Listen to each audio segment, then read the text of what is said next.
Premature ejaculation, जल्द फारिग होने की कौन सी 10 बड़ी वजूहात हैं। दोस्तों, आप जिस उम्र में भी हैं, चाहे आप यूनिवर्सिटी जाते हैं या आप कॉलेज जाते हैं, आप पोर्न मूवीज़ बहुत ज़्यादा देखते हैं। इसकी आपको एडिक्शन हो गई है और ये मैं बिल्कुल ठीक कह रहा हूँ। इसमें आप जो चीज़ें देखते हैं वो फेक होती हैं। आपने जो पोर्न स्टार्स देखे हैं उनकी आप टाइमिंग देखते हैं कि कोई आधा घंटा लगा रहा है, 45 मिनट, घंटा घंटा लगा रहे हैं, तो ये सब फेक चीज़ें होती हैं। अगर इनको आप देखकर अपने माइंड सेट में बिठाएंगे कि हमारी टाइमिंग इतनी होनी चाहिए, तो ये इम्पॉसिबल है। सबसे पहले तो आप इसकी एडिक्शन से बाहर निकलें। मास्टरबेशन, पोर्न मूवीज़ देख के जो आप मास्टरबेशन करते हैं, इसके नुकसानात पर मैंने पूरी वीडियो बनाई हुई है, उसको देखें आप, ठीक है। और सबसे पहले इस चीज़ से बाहर निकलें कि आपकी इतनी टाइमिंग होनी चाहिए।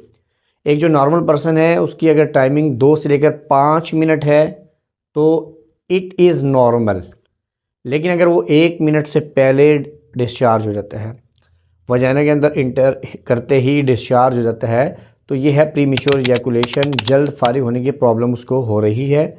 अब उसको ये देखना है कि कौन सी ऐसी वजूहात हैं जो उसके अंदर मौजूद है जिसकी वजह से वो जल्द फारिग हो जाता है। तो इस मुख्तसर वीडियो में मैं आपको बताऊंगा कि कौन सी ऐसी वजूहात है और आपने उसको महसूस करना है कि आपके अंदर इनमें से कौन सी ऐसी वजह है जिसकी वजह से आप जल्द फारिग हो जाते हैं। उसको तलाश करें, उसका इलाज करें और सही राह पर चलें। वीडियो आगे स्टार्ट करने से पहले आपसे रिक्वेस्ट करूँगा इस चैनल को सब्सक्राइब कर लें, क्योंकि इस तरह के वसी नॉलेजेबल टॉपिक्स आपके लिए लेकर आता रहूँगा। पहली जो चीज़ है दोस्तों, जल्द फारिग होने की जो बड़ी वजह है वो है इन्फ्लेमेशन, यानी सोजिश का हो जाना प्रोस्टेट ग्लैंड में। यानी ये जो गदूद हैं आपके, इनमें इन्फ्लेमेशन हो जाती है, इनमें सोजिश आ जाती है। तो जब इन गदूद में सोजिश आती है तो क्या होता है, जो ब्लड फ्लो होता है, जो खून का बहाव है वो कम हो जाता है, उसमें रुकावट आ जाती है। तो अगर आप इस चीज़ को जानते हैं तो आपको ज़रूर मालूम होगा कि हार्डनेस और टाइमिंग का जो इशू है, ये जो इरेक्टाइल डिसफंक्शन है, जो मर्दाना कमज़ोरी का इशू है, वो सारा खून का खेल है। अगर आपका ब्लड फ्लो कम हो गया है, बहाव कम हो गया है, तो आपको मर्दाना कमज़ोरी आ जाती है। तो जब यहाँ सोजिश होती है तो आपके जो खून में बहाव है उसमें रुकावट आती है, उसका जो फ़्लो है वो सुस्त हो जाता है, जिसकी वजह से आपको मर्दाना कमज़ोरी आती है, आपको ढीलापन हो जाता है। और जब मर्दाना कमज़ोरी आती है, जिन जिन लोगों को मर्दाना कमज़ोरी होती है वो ज़बरदस्ती अंदर घुसेड़ तो लेते हैं वजाइना में, लेकिन डालते ही वो फारिग हो जाते हैं। यानी ईडी, इरेक्टाइल डिसफंक्शन के साथ साथ उसको पीएमई का भी मसला हो जाता है। दूसरी बड़ी वजह है वो है सेरोटोनिन। सेरोटोनिन क्या है? Serotonin is a chemical messenger that play a vital role in the body psychological process including memory, anxiety, depression. Serotonin क्या चीज़ है दोस्तों? ये केमिकल है जो दिमाग में मौजूद होता है। अब ये क्या करता है, आपको जो डिप्रेशन आती है, आपको जो बेचैनी होती है, जो जहनी दबाव होता है, उसमें बड़ा अहम किरदार अदा करता है। साथ ये सेक्सुअल डिज़ायर, आपकी जो सेक्सी ख्वाहिश है, उसमें बड़ा इम्पैक्ट डालता है। तो इस मैसेंजर का, इस केमिकल का अगर ये कम हो जाए आपकी बॉडी में, ये केमिकल अगर आपकी बॉडी में कम हो जाता है तो आपको प्रीमेच्योर इजैकुलेशन का मसला आता है। यानी इसकी प्रोडक्शन अगर कम हो रही है तो आप जल्द फारिग हो जाएंगे। कोशिश ये कर रहा हूँ कि आपको आसान वे में समझ आ जाए। तो सेरोटोनिन उम्मीद करता हूँ समझ आ गई, क्योंकि ये केमिकल है जो ब्रेन में मौजूद होता है, ठीक है। इसकी प्रोडक्शन कम हो तो आपको प्रॉब्लम आ जाती है। तीसरी वजह है हाइपर सेंसिटिविटी। पूरी एक वीडियो मैंने हाइपर सेंसिटिविटी बनाई है, यानी आपके पेनिस की हसासियत बहुत ज़्यादा बढ़ जाती है। बहुत सारे लोगों को ये प्रॉब्लम है लेकिन उनको पता नहीं होता। जब भी आप कवारे हैं तो अभी आप महसूस नहीं कर पा रहे, लेकिन शादी के बाद महसूस करेंगे। अगर आपने कभी भी सेक्स नहीं किया, और बहुत अच्छी बात है कि आप बुरे काम से दूर रहे।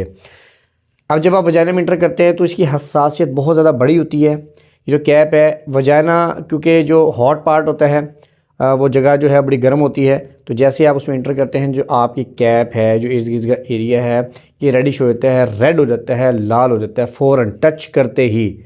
तो जैसे इसकी हसासियत बढ़ती है तो सीमन का फ़ौरन इखराज होता है और आप अर्ली डिस्चार्ज होते हैं। तो अपनी हाइपर सेंसिटिविटी को आप कैसे दूर कर सकते हैं, पूरी मेरी वीडियो मौजूद है, उसको देखें और अपनी हाइपर सेंसिटिविटी को शादी होने से पहले दूर कर लें। अगली जो बड़ी वजह है वो है मेंटल स्ट्रेस। जी हाँ, बहुत ज़्यादा ज़हनी दबाव आपने लिया हुआ है।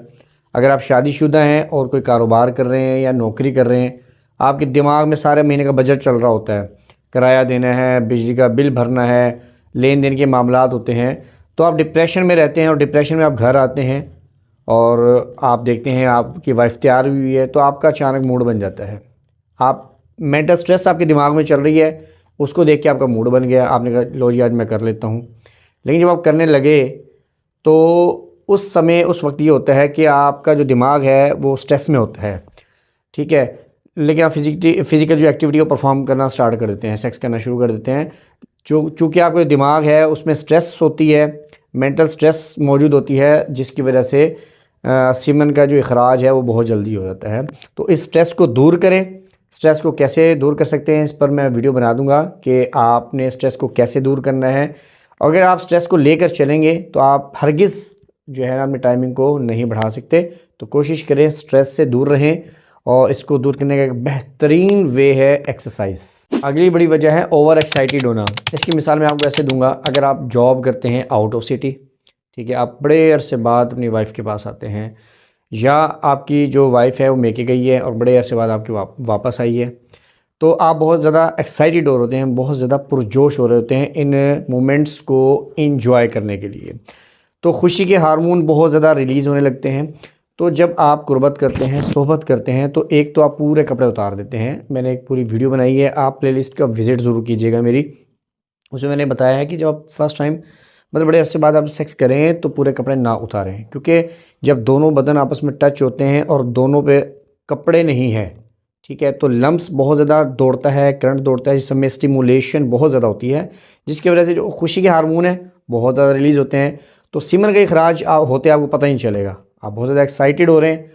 और जब इस तरीके से आप मिलते हैं पुरजोश तरीके से, तो बहुत जल्दी जो सीमन का इखराज होता है, तो ये भी एक बहुत बड़ी वजह है जल्दी फारिग होने की। नेक्स्ट बड़ी वजह प्रीमेच्योर इजैकुलेशन की वो ये है कि मास्टरबेशन।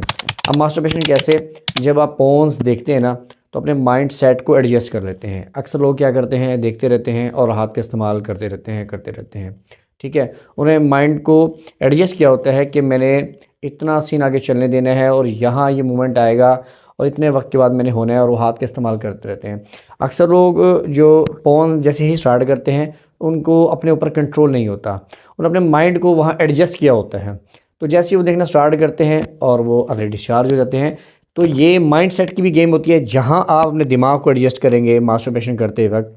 मतलब आपने 10 साल मास्टरबेशन की शादी से पहले, या 8 साल की, 7 साल की, तो ये आपने अपने आप को एक फ़िक्स कर लिया वहाँ पर, तो माइंड उसी तरीके से एडजस्ट हो जाता है, ठीक है। उसके बाद जब आपकी शादी होती है तो वही सूरत हाल कंटिन्यू रहती है। जैसे वजाइना में इंटर करते हैं तो वो जो आपने एडजस्टमेंट की होती है वो यहाँ चल रही होती है, फिर आप उस चीज़ को लेकर परेशान होते हैं।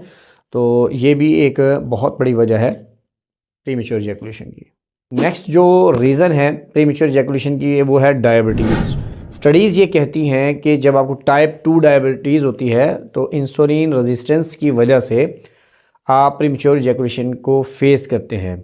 तो जो टाइप 2 डायबिटिक पेशेंट है, जिसको टाइप 2 शुगर है, टाइप 2 डायबिटीज़ है, वो प्रीमेच्योर इजैकुलेशन का शिकार होता है। तो आपने कोशिश ये करनी है अपना जो HbA1c है उसको 7 से कम रखें, रैंडम जो शुगर है उसको कम रखें, जो आपकी निहारमु शुगर है उसको कंट्रोल करें। तो जब आप शुगर को कंट्रोल करके चलते हैं तो, और जब आप डॉक्टर से की मेडिसिन्स वगैरह लेते हैं, तो ये जो मसला है ये कंट्रोल में आ जाता है। नेक्स्ट एक और रीज़न प्रीमेच्योर इजैकुलेशन की वो है पेनिस इन्फेक्शन। अगर आपके पेनिस में इन्फेक्शन हो गया है या पेनिस पर कोई चोट लग गई है, इसमें सोजिश आ गई है, तो अपने डॉक्टर को दिखाएं, इसका ट्रीटमेंट करवाएं, क्योंकि जब तक ये सोजिश रहेगी और इन्फेक्शन रहेगा तो आपको प्रीमेच्योर इजैकुलेशन का मसला रहेगा। नेक्स्ट एक और बड़ी वजह कि अगर आपका जो बीपी है वो हाई रहता है, आपको हाई ब्लड प्रेशर का मसला है, तो इसकी जो आप मेडिकेशंस करते हैं, जो दवाइयाँ आप इसकी लेते हैं, तो वो दवाइयाँ वजह बनती हैं जल्द फारिग होने की। तो ये जो दवाइयाँ हैं ये भी रीज़न्स हैं आपको जल्द फारिग करने की। लास्ट में मैं आपको वही कहूँगा कि अगर आपको ईडी का प्रॉब्लम है, इरेक्टाइल डिसफंक्शन का मसला है, आपको मर्दाना कमज़ोरी आ रही है, आपके खून के बहाव में पेनिस में रुकावट है, खून का बहाव एंड तक नहीं पहुंच रहा सही तरीके से, तो जब आपको मर्दाना कमज़ोरी आती है ना, तो मर्दाना कमज़ोरी जब आपको आती है, आप ढीला ढीला उसको एंटर तो कर लेते हैं उसके अंदर, लेकिन फ़ौरन फारिग हो जाते हैं। तो मर्दाना कमज़ोरी को दूर करें। मर्दाना कमज़ोरी को कैसे दूर कर सकते हैं, हाइपर सेंसिटिविटी को कैसे दूर कर सकते हैं, और एक्सरसाइज कौन सी करनी है, कैसे करनी है, आप प्लेलिस्ट का विज़िट करें, आपको बहुत सारी वीडियोस मिलेंगी, नॉलेजेबल वीडियोस मिलेंगी। ये सारी मैंने आपको रीज़न्स बताई हैं। अब आपने ये देखना है, अगर आप कमा रहे हैं, आपकी शादी नहीं हुई, तो आप ये देखें इनमें से कौन सी वजह रीज़न आपके अंदर मौजूद है। अच्छा, अब जो नेक्स्ट वीडियो मैं बनाऊंगा वो आपने ज़रूर देखनी है। उसमें मैंने आपको सॉल्यूशंस बताने हैं कि कैसे आप अपने टाइम को, how you can increase your timing, कैसे आप अपने टाइमिंग को बढ़ा सकते हैं। तो नेक्स्ट वीडियो का आप इंतज़ार ज़रूर करना है। उसमें मुख्तलिफ़ चीज़ें बताऊँगा और टेक्निक्स बताऊँगा जिससे आप अपने टाइमिंग को इंक्रीज़ कर सकते हैं। आई होप सो कि आपको वीडियो पसंद आई होगी। दोस्त साहब, आपको शेयर कीजिएगा। चैनल को सब्सक्राइब नहीं किया तो चैनल को सब्सक्राइब कर लें। मिलते हैं नेक्स्ट वीडियो में। अल्लाह हाफिज़।